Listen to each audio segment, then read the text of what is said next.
Gautam Buddha story in Hindi. ऐसा सभी के साथ होता है। महात्मा बुद्ध की सीख। एक दिन सिद्धार्थ ने अपने सारथी छंदक को नगर भ्रमण के लिए चलने को कहा। छंदक ने तुरंत राजकुमार के प्रिय घोड़े कंथक को तैयार किया।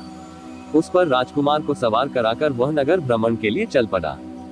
राजा शुद्धोधन ने ऐसा प्रबंध कराया था कि राजकुमार को मार्ग में कोई करुणाजनक दृश्य दिखाई न दे, ताकि उसके मन में विरक्ति की भावना उत्पन्न न हो। जिस मार्ग से उन्हें जाना था उसे स्वच्छ करके सजाया गया था। उस मार्ग पर दोनों ओर सुंदर सुंदर लड़के लड़कियां खड़े थे। जब सिद्धार्थ उनके पास से गुजरते तो वे उन पर फूल बरसाते। कहीं दुख या कष्ट का नाम भी दिखाई नहीं दे रहा था। राजकुमार सिद्धार्थ भी उस समय प्रसन्न दिखाई दे रहे थे। एकाएक उनकी दृष्टि कहीं दूर उठ गई। एक झुकी हुई कमर वाला वृद्ध व्यक्ति उन्हीं की ओर चला आ रहा था। उसका मुंह झुर्रियों से भरा हुआ था, आंखें अंदर को धसी हुई थी, हाथ पैर कांप रहे थे। वह लाठी का सहारा लेकर बड़ी मुश्किल से चल पा रहा था। जरा उधर देखो, छंदक सिद्धार्थ ने उस वृद्ध की ओर संकेत करते हुए कहा। उस आदमी की ओर जिसकी कमर झुकी हुई है। मुझे बताओ कि उसे क्या हो गया है। वह इतना असुंदर क्यों है? वह ठीक से चल क्यों नहीं पा रहा? राजकुमार, छंदक ने उत्तर दिया, वो व्यक्ति बूढ़ा हो गया है। उसकी आयु अधिक हो गई है। अधिक आयु हो जाने पर व्यक्ति ऐसा ही हो जाता है। तो क्या आयु अधिक हो जाने पर मैं और यशोधरा भी ऐसे ही हो जाएंगे? सिद्धार्थ ने चिंतित स्वर में पूछा। हम भी बूढ़े हो जाएंगे, हम भी असुंदर हो जाएंगे, हम भी ठीक से नहीं चल पाएंगे। सच यही है राजकुमार, छंदक ने उत्तर दिया। ऐसा सभी के साथ होता है। बूढ़ा हो जाने पर मनुष्य की यही दशा होती है। शरीर इसी प्रकार कमजोर और असुंदर हो जाता है। सिद्धार्थ की सारी प्रसन्नता छू मंतर हो गई। उन्होंने छंदक को महल लौट चलने की आज्ञा दी। जब सिद्धार्थ अपने महल पहुंचे तो उन्होंने यशोधरा को अपनी प्रतीक्षा करते हुए पाया। उन्हें उदास देखकर यशोधरा ने पूछा, क्या बात है स्वामी, क्या आप थक गए हैं? नहीं यशोधरा, सिद्धार्थ ने एक लंबी सांस लेकर उत्तर दिया, मैं थका हुआ नहीं हूँ। बात यह है कि आज मैंने एक ऐसे व्यक्ति को देखा जो बहुत कमजोर था। उसका पूरा शरीर कांप रहा था, उसकी आंखें झुकी हुई थी और वो असुंदर हो गया था। छंदक कहता है वो बुढ़ हो चुका है। बूढ़ा हो जाने पर ऐसा ही होता है। ये देखकर मेरा मन उदास हो गया। इस प्रकार तो मेरी दशा भी आगे चलकर ऐसी ही हो जाएगी। आप व्यर्थ ही दुखी हो रहे हैं। यशोधरा ने कहा, छोड़िए इस बात को, आप अपने मनोरंजन कक्ष में जाइए। पिताजी ने आपके मनोरंजन के लिए खास नर्तकी और गायिका को बुलाया है। आप वहां जाकर मनोरंजन कीजिए, आपकी सारी उदासी दूर हो जाएगी। यशोधरा की बात मानकर सिद्धार्थ मनोरंजन कक्ष में चले गए। वहां नर्तकी और गायिका ने अपनी कला का भरपूर प्रदर्शन किया।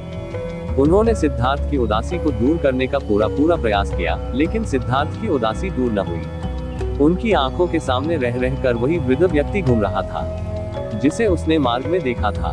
वह बार बार यह सोच रहा था कि क्या बूढ़ा होने से बचने का कोई उपाय नहीं है। कुछ दिनों बाद अचानक सिद्धार्थ ने पुनः भ्रमण की इच्छा व्यक्त की। इस बार छंदक एक रथ सजाकर ले आया। रथ पर सवार होकर सिद्धार्थ पुनः नगर की ओर भ्रमण की ओर चल पड़े। इस बार छंदक पूरा प्रयास कर रहा था कि राजकुमार को कोई करुणाजनक दृश्य दिखाई न दे, लेकिन जो होना होता है वह होकर ही रहता है। मार्ग में सिद्धार्थ को एक रोगी व्यक्ति दिखाई दिया। वो रोग के कारण करा रहा था। सिद्धार्थ ने तत्काल रथ रुकवाया और छंदक से पूछा, इसे क्या हो गया है? यह इस प्रकार करा क्यों रहा है? राजकुमार, छंदक ने उत्तर दिया, इसे रोग ने घेर रखा है। यह रोग के कष्ट को सहन नहीं कर पा रहा, इसी कारण करा रहा है। परंतु इसे रोग ने क्यों घेर लिया? सिद्धार्थ ने आश्चर्य से पूछा। छंदक ने उत्तर दिया, रोग तो बड़े बड़े स्वस्थ व्यक्तियों को भी घेर लेता है, उन्हें भी रुला देता है। इसमें आश्चर्य की कोई बात नहीं है। अपने जीवन काल में कोई न कोई रोग लगभग प्रत्येक व्यक्ति को हो जाता है। ओह, सिद्धार्थ बड़बड़ाए, तो रोग भी मनुष्य को कष्ट पहुंचाते हैं। इनसे भी मनुष्य नहीं बच सकता, मैं भी नहीं बच सकूंगा। जब मुझे भी कोई रोग हो जाएगा तो मैं इसी तरह दर्द से कराहूंगा। छंदक ने रथ को आगे बढ़ाया। थोड़ा आगे चलने पर सिद्धार्थ को एक शव यात्रा जाती हुई दिखाई दी। उन्होंने पुनः छंदक से प्रश्न किया, ये कैसा दृश्य है? 4 व्यक्ति अपने कंधों पर किसे लेकर जा रहे हैं? इनके पीछे कुछ लोग रोते हुए क्यों जा रहे हैं? राजकुमार, छंदक ने उत्तर दिया, ये व्यक्ति मर गया है। ये चारों इसके संबंधी हैं। ये इसके शव को उठाकर शमशान में ले जा रहे हैं। जो पीछे पीछे रोते हुए जा रहे हैं वे इसके कुटुंब के लोग हैं। शमशान में इस मृतक शरीर को जला दिया जाएगा। यह व्यक्ति मर क्यों गया? सिद्धार्थ ने अगला प्रश्न किया। छंदक ने कहा, मृत्यु इस संसार का एक अटल सत्य है। मृत्यु ने आज तक किसी को नहीं छोड़ा। कोई भी व्यक्ति किसी भी समय मर सकता है। सुनकर सिद्धार्थ का दिमाग घूम गया। वो ठंडी सांस लेकर सोचने लगे, क्या इसी को जीवन कहते हैं? जिसमें मनुष्य को तरह तरह के रोग घेर लेते हैं, जिसमें कभी भी मृत्यु का आगमन हो सकता है। मनुष्य जब बूढ़ा हो जाता है तो वह दुर्बल और असहाय हो जाता है, उसके शरीर को जलाकर भस्म कर दिया जाता है। क्या जीवन के इन भयानक दुखों से छुटकारा नहीं मिल सकता? इसका कोई तो उपाय होगा। सिद्धार्थ मन ही मन ऐसा सोच रहे थे कि तभी उन्हें एक सन्यासी दिखाई दिया। उसने भगवा वेश धारण कर रखा था। साधना और तपस्या के कारण उसका मुखमंडल चमक रहा था, उसके होंठ मुस्कुरा रहे थे। सिद्धार्थ को वो संसार का सबसे प्रसन्न व्यक्ति दिखाई दिया। उन्होंने पूछा, छंदक, ये स्वस्थ और तेजस्वी व्यक्ति कौन है? छंदक ने उत्तर दिया, यह एक सन्यासी है। इसने संसार के सभी सुख त्याग रखे हैं। इसने स्वयं द्वारा अपनी इंद्रियों को वश में कर रखा है। यह अपने ईश्वर की तपस्या साधना करता है, इसलिए ये स्वस्थ, निरोग व सुंदर है। तपस्या के कारण ही इसका मुखमंडल चमक रहा है। सिद्धार्थ को जैसे अपने सभी प्रश्नों के उत्तर मिल गए। वो एकदम शांत हो गए। उस सन्यासी के दर्शन मात्र से ही उसके मन का सारा क्लेश दूर हो गया। उसने मन ही मन सोचा, रोग, बुढ़ापा तथा जन्म मरण के कष्ट से छुटकारा पाने का उपाय संयम, त्याग तथा तपस्या है। जीवन का सार सत्य की खोज करना है। संसार के सभी सुख नकली है। मैं अब इन झूठे सुखों में नहीं फंसूंगा। मैं उस तेजस्वी सन्यासी की तरह बनूंगा। रथ अपने पूरे वेग से दौड़ता रहा और उससे भी अधिक वेग से दौड़ता रहा सिद्धार्थ का मन। उसे बार बार उस सन्यासी का ध्यान आता था। उनके मन में विरक्ति की भावना बती ही जा रही थी। जब सिद्धार्थ राजमहल में लौटे तो उन्हें एक शुभ समाचार मिला। यशोधरा ने स्वस्थ व सुंदर पुत्र को जन्म दिया था। दास दासियों ने सिद्धार्थ को घेर लिया और उन्हें बधाइयां देने लगी। उन्हें यह आशा थी कि सिद्धार्थ से उन्हें पुरस्कार मिलेगा, लेकिन सिद्धार्थ पर इस शुभ सूचना का कोई प्रभाव दिखाई न दिया। चारों ओर हर्ष का सागर लहरा रहा था। पूरे राजमहल में बधाइयों के स्वर गूंज रहे थे। वहाँ राजा शुद्धोधन व रानी प्रजावती तो प्रसन्नता से पागल हुए जा रहे थे। वे बधाई देने वाले को मुंह मांगा पुरस्कार दे रहे थे। कपिलवस्तु में नए राजकुमार के जन्म लेने के उपलक्ष्य में नाच गाने व उत्सव होने लगे, लेकिन सिद्धार्थ को उनमें कोई रुचि न थी। वह उदास अपने भवन में घूम रहे थे। उनके मन में संघर्ष चल रहा था। वे किसी भी उत्सव में सम्मिलित नहीं हुए। अपने नवजात पुत्र से भी मिलकर सिद्धार्थ को प्रसन्नता न हुई। उनका मन सब कुछ त्याग कर शांति व सत्य की खोज करना चाहता था। एक रात आषाढ़ की पूर्णिमा का चंद्रमा पृथ्वी पर अपनी शीतल चांदनी बिखेर रहा था। राजभवन में यशोधरा अपने पुत्र को छाती से लिपटाए सुख की निद्रा सो रही थी। दासियां भी अपना कार्य समाप्त करके गहरी निद्रा का आनंद ले रही थी। सिद्धार्थ अपने बिस्तर से एकाएक उठ खड़े हुए और भवन से बाहर चले गए। भवन से बाहर निकलकर वो सहसा ठिठके। उनके मन में एक बार यशोधरा व राहुल को देखने की इच्छा उत्पन्न हुई। वह वापस जाने के लिए मुड़े, परंतु जिस प्रकार कोई सर्प अपनी केचुली का उतारकर उसकी ओर नहीं देखता, वैसे ही सिद्धार्थ ने भी अपने मोह को एक ही झटके से त्याग दिया। धीरे धीरे चलते हुए सिद्धार्थ वहां जा पहुंचे जहां उनका सारथी छंदक सो रहा था। सिद्धार्थ ने उसे जगाया। छंदक ने चौंक कर अपनी आंखें खोली व निकट बंधे कंथक घोड़े ने भी हिनहिना कर सिद्धार्थ की ओर देखा। राजकुमार, छंदक ने नम्रता से आश्चर्य से कहा, आप और यहाँ, वह भी रात के इस समय, सब कुछ ठीक तो है न? छंदक, सिद्धार्थ ने आदेश दिया, तुरंत रथ तैयार करो, मैं इसी समय राजभवन से बाहर जाना चाहता हूँ। छंदक ने ध्यानपूर्वक सिद्धार्थ की ओर देखा। वो कुछ पूछना चाहता था, परंतु पूछने का साहस न कर सका। रथ को तैयार करके वो सिद्धार्थ के निकट ले आया। सिद्धार्थ रथ पर सवार हुए तथा छंदक को नगर से बाहर वन की ओर चलने के लिए कहा।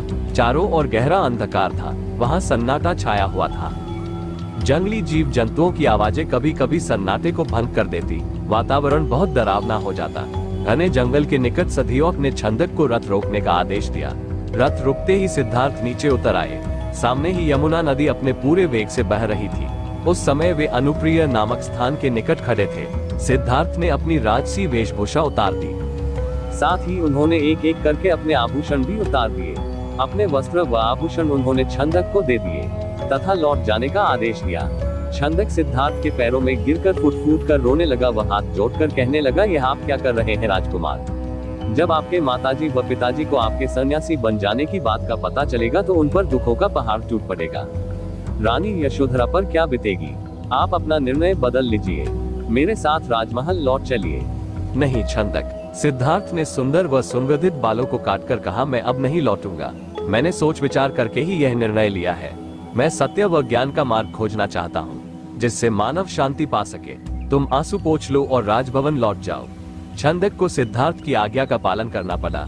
उसने सिद्धार्थ का चरण स्पर्श किए, उनके कीमती वस्त्रों व आभूषणों को रथ में रखा और कपिलवस्तु की ओर चल पड़ा। जिस समय छंदक राजभवन में लौटा, सुबह का प्रकाश चारों ओर फैल चुका था। राजा शुद्धोधन बाग में भ्रमण कर रहे थे। जब उन्होंने सिद्धार्थ का खाली रथ देखा तो उनके माथे पर बल पट गए। उन्होंने क्रोध से छंद की ओर देखा और पूछा, तुम बिना बताए सिद्धार्थ का कहाँ ले गए थे? वो इस समय कहाँ है? छंदक ने रोते हुए वो पूरी बात बता दी। फिर रथ से सिद्धार्थ के कीमती वस्त्र व आभूषण लाकर उन्हें सौंप दिए। शुद्धोधन उन वस्त्र आभूषणों को छाती से लिपटाकर फूट फूट कर रोने लगे। उन्होंने कहा, विद्वान पंडितों व ज्योतिषियों की भविष्यवाणी आज सच हो गई। मेरा बेटा संसार के सभी सुखों को ठुकराकर सन्यासी बनने चला गया। रानी प्रजावती को जब इस बात की सूचना मिली तो वह पछाड़ खाकर गिर पड़ी। जब यशोधरा तो पता चला तो वह भी इस बात को सहन न कर सकी। वो विलाप करने लगी, है स्वामी, तुम बिना कहे ही घर छोड़कर चले गए। मुझसे कम से कम एक बार मिल तो लेते। क्या मैं इस योग्य भी गए? मुझसे कम से कम एक बार मिल तो लेते। क्या मैं इस योग्य भी नहीं थी? क्या तुम्हें अपने छोटे से पुत्र का भी धन नहीं आया? कम से कम उससे तो मिलकर जाते। इसके बाद यशोधरा ने भी राजसी वेशभूषा उतार फेंकी। केवल सुहाग चिन्हों को छोड़कर उसने सभी आभूषणों का त्याग कर दिया।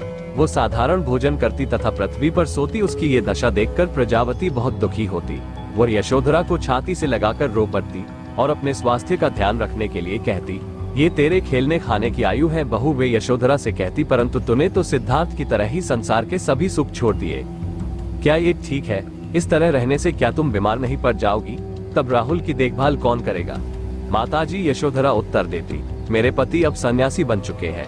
वे पृथ्वी पर शयन करेंगे तथा जंगली फूल फलों का भोजन करेंगे। ऐसे में भला राजभवन में सुख के साथ कैसे रह सकती हूँ? आप कृपया दुखी न हो। राहुल में ही इसके पिताजी की छवि को देखें, इससे आपको शांति मिलेगी। प्रजावती राहुल को छाती से लिपटाकर रो पड़ी। सिद्धार्थ के चले जाने के बाद कपिलवस्तु का हर व्यक्ति उदास हो गया। राजमहल में तो दुख का साम्राज्य ही स्थापित हो गया। ऐसे में केवल नन्हे राहुल की